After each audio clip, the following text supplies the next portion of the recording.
भारत का संविधान 1950, इसकी प्रस्तावना को संविधान की आत्मा कहा गया है। नमस्कार, मैं हूँ एडवोकेट माया मतकोरिया। आज मैं प्रस्तावना को अक्षरशः आपको समझाती हूँ। हम भारत के लोग भारत को एक संपूर्ण प्रभुत्व संपन्न, समाजवादी, पंथ निरपेक्ष, लोकतंत्रात्मक गणराज्य बनाने के लिए तथा उसके समस्त नागरिकों को सामाजिक, आर्थिक और राजनीतिक न्याय, विचार, अभिव्यक्ति, विश्वास, धर्म और उपासना की स्वतंत्रता, प्रतिष्ठा और अवसर की समता प्राप्त कराने के लिए तथा उन सब में व्यक्ति की गरिमा और राष्ट्र की एकता और अखंडता को सुनिश्चित करने वाली बंधुता को बढ़ाने के लिए दृढ़ संकल्प होकर इस संविधान सभा में आज तारीख 26 नवंबर 1949 मिति मार्गशीर्ष शुक्ल सप्तमी संवत 2006 विक्रमी को एतद् द्वारा इस संविधान को अंगीकृत, अधिनियमित और आत्मार्पित करते हैं।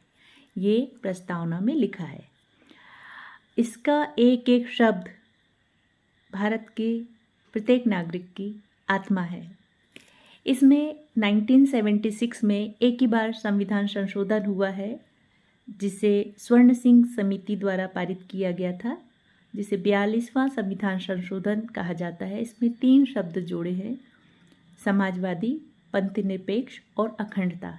इसके बाद इस प्रस्तावना में आज तक किसी प्रकार का संशोधन नहीं हुआ है और इसमें एक एक शब्द हम भारतीय को न्याय दिलाती है, स्वतंत्रता देती है और अधिकार देती है, गरिमापूर्ण जीवन जीने का अधिकार देती है। इसलिए भारतीय संविधान की आत्मा कहा गया है, जिसमें पूरे संविधान का एक सार है। तो आज के लिए इतना ही।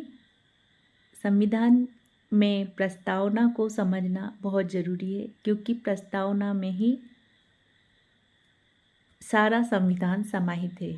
प्रस्तावना जो 26 नवंबर 1949 को लागू हो गई थी और संविधान का कुछ भाग लागू हो गया था। पूर्ण संविधान 26 जनवरी 1950 को लागू हुआ था। इसलिए हम 26 जनवरी 1950 भारत का संविधान को पढ़ते हैं।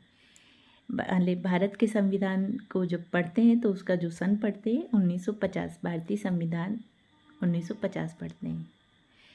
आज का इतना ही मैंने समझाने के लिए कोशिश की कि बहुत ही सरल भाषा में संविधान की प्रस्तावना को आप सब तक पहुंचा सकूं।